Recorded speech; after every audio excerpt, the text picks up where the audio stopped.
ketika lo di entertainment lo harus mempunyai sesuatu. Tapi sesuatu ini nggak cuman hanya sesuatu, harus banyak aspek yang lo punya juga.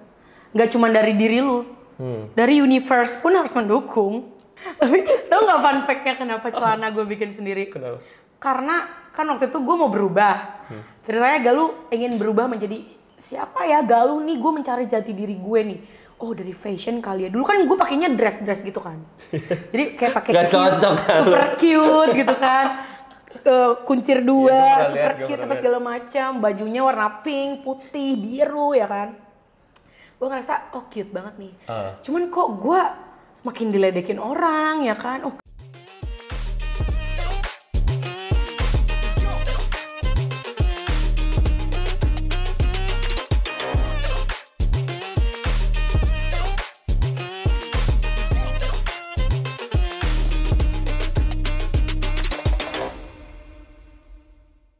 Oke, lanjut ya Galuh. Oke. Jadi lu ngalamin lowest point, lu ngalamin juga hal-hal baik di hidup lu. Betul.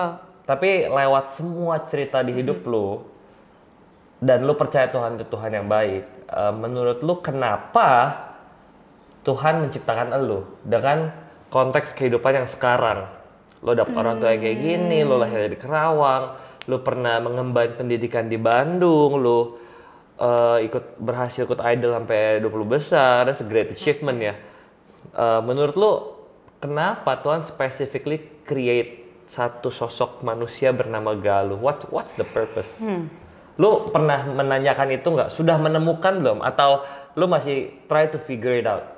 Sebenarnya gue juga masih bingung sih kalau pertanyaannya kayak gini. Dari dulu emang gue kayak mempertanyakan buat apa ya hidup ini. Tapi semakin gue besar dan dewasa, gue menyadari kalau hidup itu bukan cuman hanya hidup, tapi harus berguna untuk apapun itu. Jadi dan ketika gue hidup, gue ngerasa ya Tuhan menciptakan gue untuk berbagi kebaikan untuk sesamanya. Jadi gue walaupun gue banyak disakitin sama orang, tapi gue nggak boleh nyakitin orang. Oke. Itu sih poin utamanya sih, gue harus tetap berlaku baik pada siapapun. Oke. Pada siapapun. Oke. Gue tuh pernah baca buku judulnya How Good Is Good Enough. Itu buku bagus banget. Jadi teman-teman juga I really recommend you guys buat baca How Good Is Good Enough. It's a good book. Buku itu bilang kalau misalnya kan lo bilang hidup yang lo tahu meskipun lo masih figure it out, lo percaya hidup ini harus berguna, harus berbuat baik dan seterusnya. Tapi buku itu tuh bilang bahwa being good, menjadi baik, itu tuh moving target. Target yang lo nggak akan pernah achieve. Kenapa? Karena di zaman dulu standar baik sama di zaman sekarang tuh beda. Beda benua, beda generasi, beda budaya. Standar baiknya tuh berbeda. Nah jadi gimana cara lo measure lo sudah berbuat baik? Karena either way kan kita nggak bisa buat seneng semua orang. Benar. Waktu lu buat satu decision baik buat A, mungkin orang lain gak happy. Benar. Apakah itu perbuatan baik? Nah, gimana cara lu mengukur lu pribadi ya, jawaban pribadi Galuh. Gimana cara lu mengukur? Oh, ini yang baik, ini yang jahat. Apa tolak ukurnya? Tolak ukurnya adalah standar happiness orang sih. Gue nggak mengikuti standar kebahagiaan gue. Ketika gue ngelihat orang lain bahagia, ya gue ngerasa itu baik buat dia. Jadi gue ngerasa, oh ini yang gue harus lakukan. Gue sering kayak, sebenarnya ini salah juga sih kayaknya. Gue tidak mendengarkan diri gue dengan penuh. Karena gue lebih sering memikirkan orang ini bahagia atau enggak ya. Sedangkan gue nggak memikirkan gue sendiri kayak, oh kalau misalnya gue melakukan ini ternyata menyakiti diri gue, tapi nggak apa-apa deh kalau buat orang lain bahagia. Gue suka kayak gitu lagi. Nah, that's interesting. Kalau misalnya itu yang terjadi, apakah Tuhan yang baik? Apakah kalau Tuhan yang baik, masa dia pengen lo berbuat sama orang tapi lo suffer? Apakah ini plannya dia sebagai Tuhan yang baik menurut lo? Gue merasa Tuhan itu ya tetap Tuhan yang baik. Karena apapun yang gue lakukan ketika gue berdoa, gue akan tahu jawabannya di akhir. Oh maksud Tuhan kayak gini, oh berarti tujuan Tuhan seperti ini ya. Kayak contohnya, gue punya temen yang menurut gue kayaknya, wah dia best friend banget ya sama gue. Terus gue apapun yang gue lakukan itu untuk dia, apapun yang gue lakukan yang terbaik buat dia. Tapi ternyata in the end of the day, gue tahu kalau dia mengkhianati gue gitu loh. Jadi ya gue merasa, oh berarti ketika gue tahu hal buruk yang terjadi sama gue, ya berarti Allah sudah memberikan alarm, oh Gal, udah cukup ya kasih kebahagiaan sama orang ini, dan dia nggak worth it buat lu. Jadi gue nggak perlu kayak pay attention too much sama nih orang. Walaupun kalau misalnya nih orang tetap minta bantuan sama gue, ya gue tetap bantu. Cuman ya gue tetap tahu kapasitas, oh Tuhan udah kasih alarm, jangan terlalu karena ya lu bakal sakit sendiri. Itu alarm buat gue sih. Oke, gue pengen masuk ke ini, kehidupan di entertainment yang lo jalanin. Apakah ada hal-hal, nilai-nilai yang lo pegang, yang lo harus gadaikan, yang lo harus jual for the sake of karir? Lo pernah nggak sih ada di persimpangan kayak, gue believe-nya ini cuman karena supaya karir naik, gue harus jual apa yang gue percaya gitu. Gak pernah. Makanya karir gue di sini aja. Tapi are you trying to say that kalau di dunia entertainment, kalau lu nggak se-flexible itu, lu nggak mau punya prinsip segitunya, susah buat orang itu naik, gitu nggak sih? Iya. Entertainment gitu ya?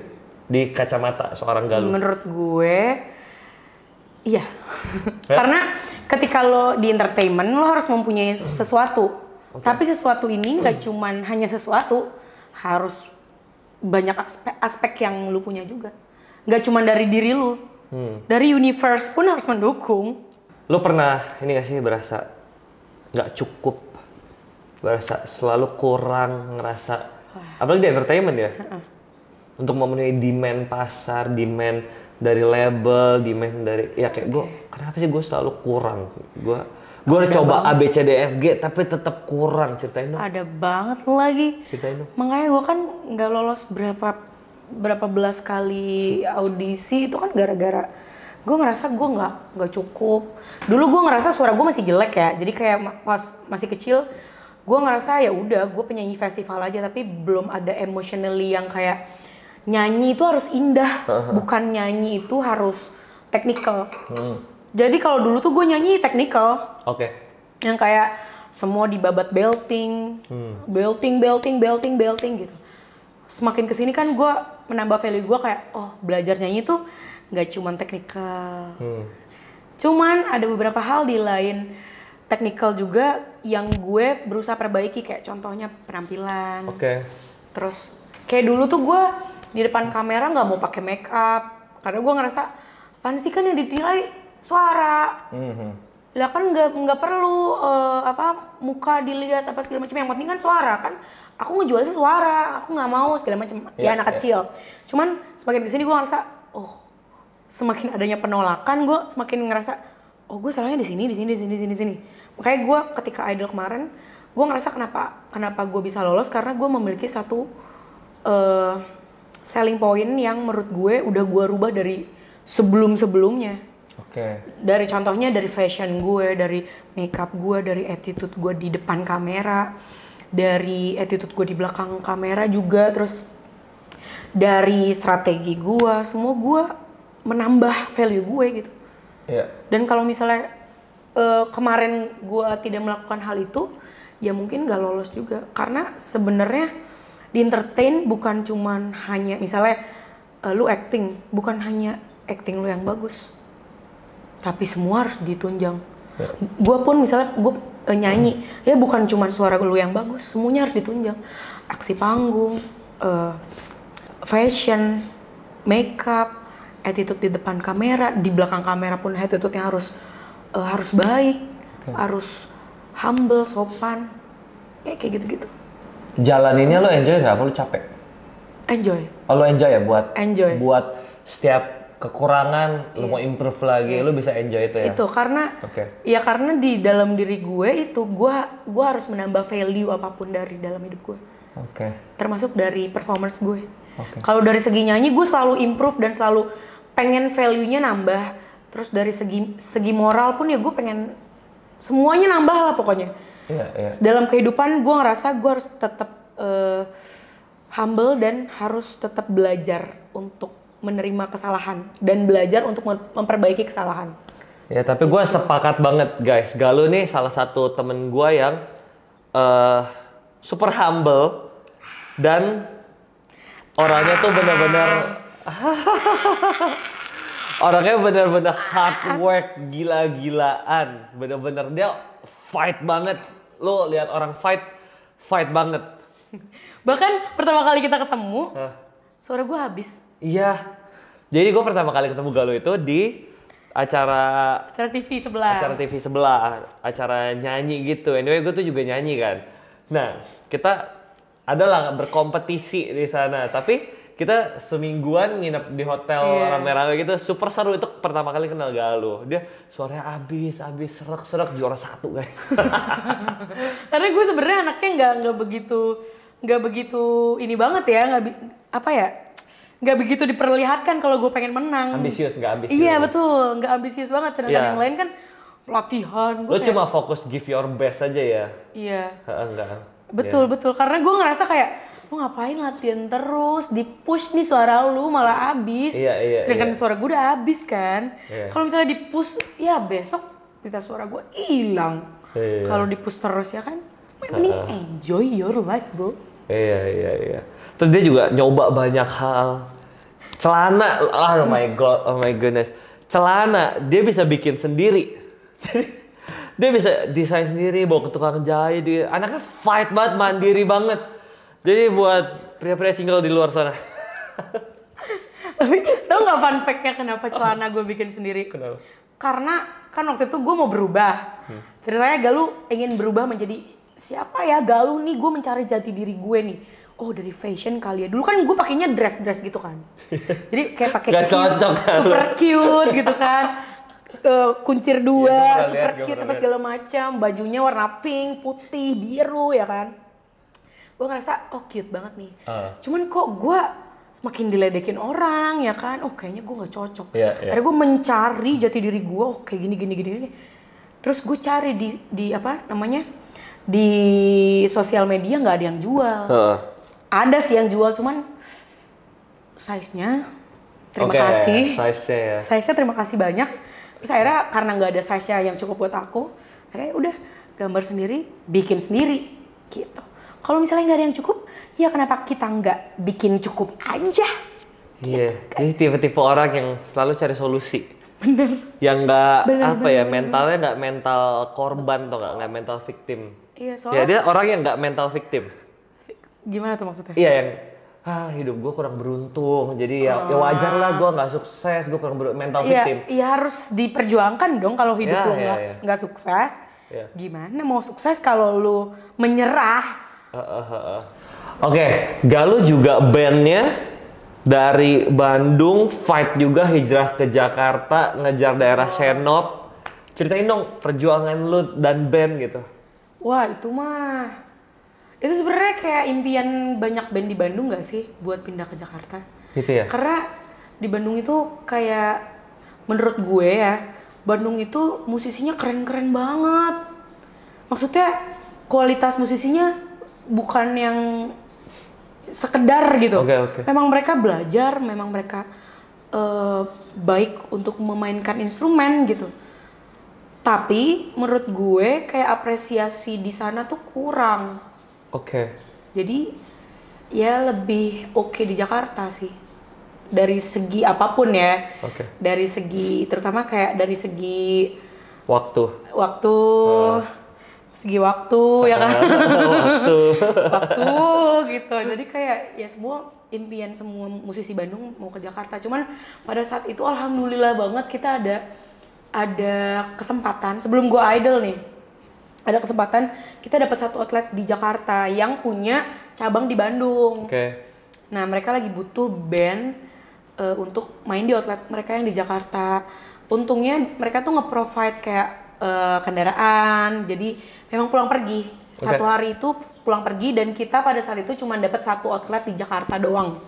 Pulang pergi, jadi dari Bandung itu jam 3 sore, nyampe Jakarta sekitar jam 6, jam 7. Habis itu reguler sampai pagi jam 1, pulang lagi ke Bandung, nyampe Bandung jam 4, jam 5 gitu-gitu. Dan itu setiap minggu. Akhirnya karena kita, oh ini udah dibukakan satu jalan nih, akhirnya udah kita mencoba untuk di hari itu, waktu itu kita hari Rabu, dapat jadwal hari Rabu. Kita usahakan untuk Rabu ke Kamisnya tuh kita nginep di Jakarta. Jadi kita nyewa hotel gitu barengan sama teman-teman band gue. Terus kayak dia bilang, kita bilang kayak, ya udah kita fight aja yuk, kita nyari outlet. Ya udah akhirnya kayak gerilya gitu, nanya ke outlet segala macam, kasih profile segala macam. Akhirnya dapat satu outlet, nambah di Senop satu. Dari situ kan kita punya dua tempat kan di Jakarta. Akhirnya lambat laun kita bisa ngekos walaupun cuma 2 tempat, tapi kayak kosnya pulang pergi Bandung Jakarta. Karena Bandung kita masih ada job kan, masih kita belum berani untuk ngelepas job yang di Bandung karena kayak nggak safe juga. Akhirnya udah dapat satu, nambah lagi satu. Pas kita dapet 3, kita ngerasa kayak oh ini udah cukup dan udah saatnya untuk memenuhi kebutuhan di Jakarta. Ya udah kita pindah aja ke Jakarta. Jadi udah nggak pulang pergi lagi. Pulang pergi tuh ketika kita cuma dapat 2 job doang. Jadi ketika dapat 3 job, udah full pindah ke Jakarta dan semuanya fight bareng-bareng. Jadi kita improve. Yang tadinya yang vokalisnya cuma berdua, sekarang bertiga. Tuh. Yang tadinya kru cuma 1, sekarang berdua. Menurut lu profesi musisi tuh bisa long last gak sih? Bisa dong. Bisa ya menurut lo ya? Bisa. Asal musisinya mau ngikutin zaman. Karena kan menurut gue ya, setiap zaman itu punya masa musiknya masing-masing gitu loh. Kayak zaman dulu, kita di Indonesia spesifiknya, mereka lebih suka yang kayak lagu-lagu 90-an atau enggak 2000-an. Lagu-lagunya itu band semua kan.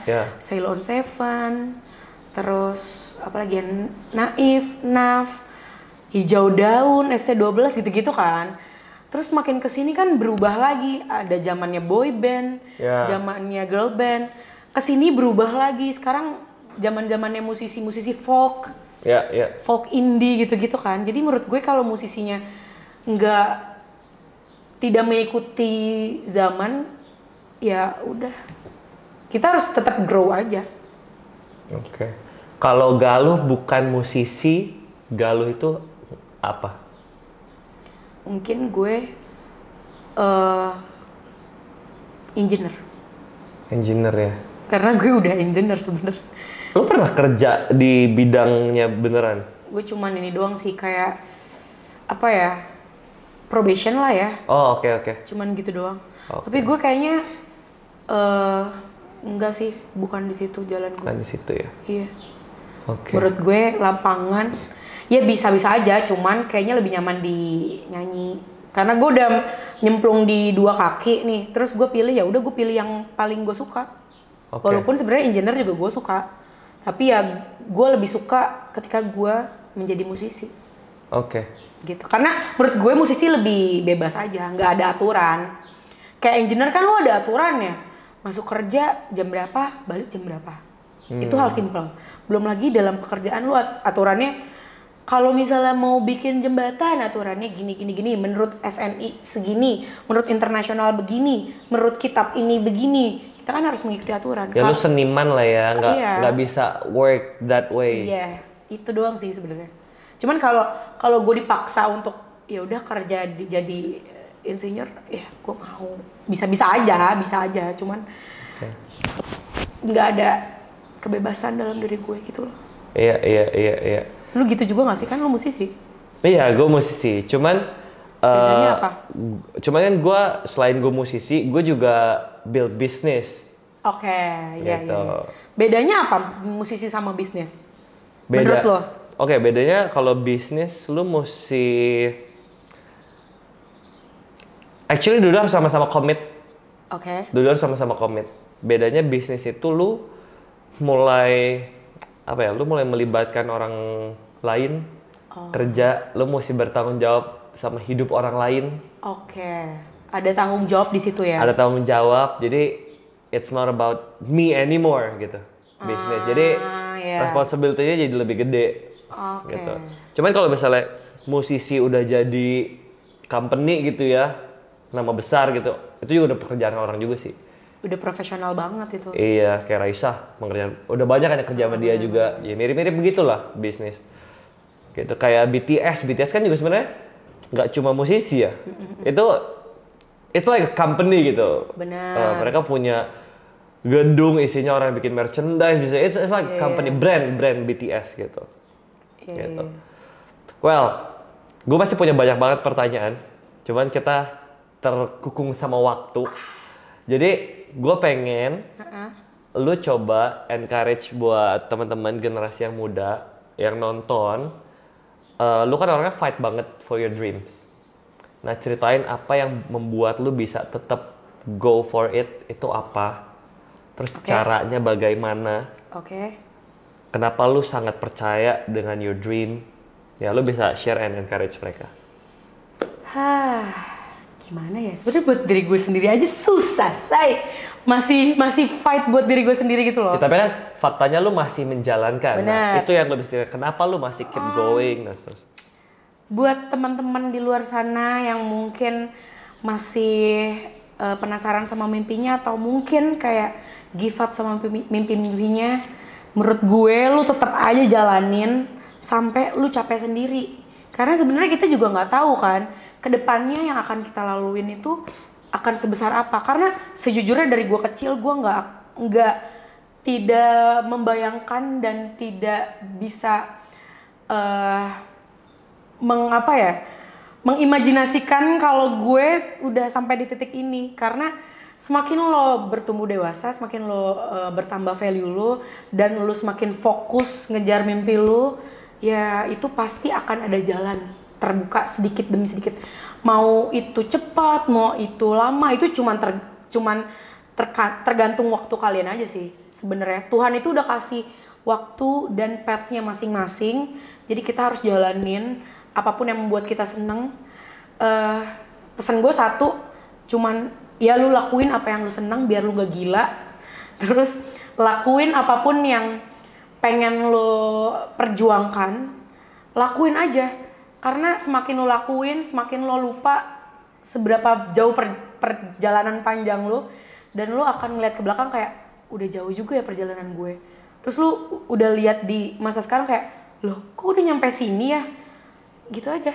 Jadi berjalan sesuai dengan impian lo aja. Jadi percaya sama small step. Yes, betul. Langkah-langkah kecil, upgrade diri. Bener. So once the opportunity comes, lo ready gitu ya. Jadi jangan pernah lo menyanyiakan kesempatan yang datang ke lo. Tapi lo harus mempersiapkan ketika kesempatan datang ke lo. Gue salut banget sih, karena lu tuh selalu fokus buat upgrade diri, upgrade nilai hidup lu. Makanya opportunity juga banyak yang kebuka pelan-pelan.